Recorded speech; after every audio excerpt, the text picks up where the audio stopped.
I have to respond to what my friend and colleague just said, and I understand the Democrats' talking points here, but this is so far out of line with what the American people believe about this.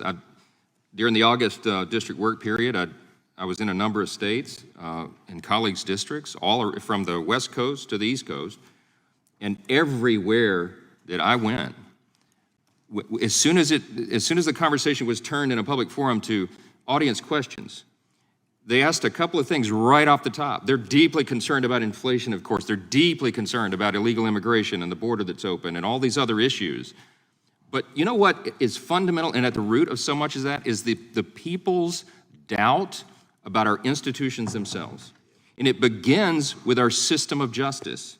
And my friend, you said this is an quote unquote an unpatriotic response, our request for information about this. This is our most basic and fundamental responsibility. This is the committee of the United States Congress that has the responsibility of oversight over this Department of Justice that, my friends, is completely out of control.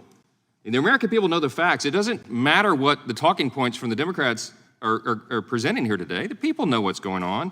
Let me give you a quick recitation of some of this. This Department of Justice has filed politically motivated lawsuits against Republican-led states. They have artificially inflated domestic violent extremist statistics. They've used counterterrorism resources to target parents at school board meetings, and we'll be talking a lot about that later today.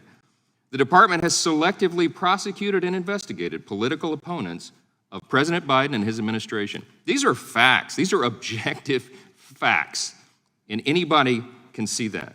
We have a pattern that's emerged. This Attorney General, Merrick Garland, seeking to prosecute cases against these political opponents, they're leaking this to friendly media sources. They're not doing this in a courtroom. They're not following regular order. They're not respecting due process. They're not even respecting the Constitution itself. They have weaponized, that is the word, they have weaponized the Department of Justice.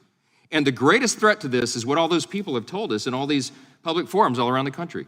The American people are doubting now that the system of justice is fair. You cannot weaponize America's system of justice. You know, most of us on this committee are attorneys.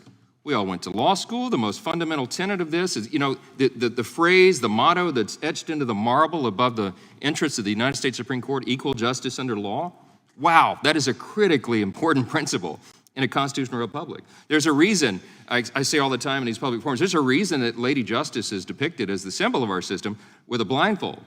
Because there's not supposed to be two standards of justice, not one for the rich and powerful and one for everybody else. That's what we're seeing. You're not supposed to have Lady Justice yielding the sword against political opponents of the party in charge. That's what we have right now. And that's why we're alarmed. The most patriotic response that we can have right now is to seek this information. Now, our side is in the minority. We don't have the gavels right now. And for those who are watching back home who are so frustrated about this, why can't you guys take control of this? Why can't you bring accountability? Hey, accountability is coming. It's coming in the next Congress. We will get the gavels back. In January, early January of next year, you'll have a new Congress. I believe that you'll have Republicans in charge of this committee, and we will perform our responsibilities. And gathering this information right now is a critical step in having the information we need to exercise that responsibility. The department, the FBI, the White House, they have failed to respond to our respectful and formal and lawful request for the information. We're entitled to it. More than that, we must have it so that Congress can continue to work, so that we can provide this essential oversight so our Department of Justice can continue to work for the people. That's why we're here. That's what you're going to hear repeated over and over. I yield to the ranking member.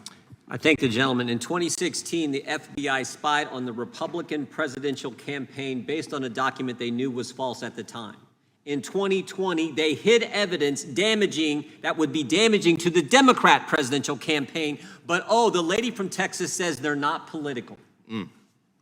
Those are the two examples you have to look at. They spied on a campaign based on false evidence. We know it's false because we had the Mueller 19 lawyers, 40 agents, $40 million, all that said, no, nothing there. But they hid evidence because a whistleblower came forward and said Timothy Tebow, who's amazingly now retired from the FBI, was pressuring people to suppress evidence that was damaging to the Democrat campaign. But they're not political. Not political. I yield back. There'll be more.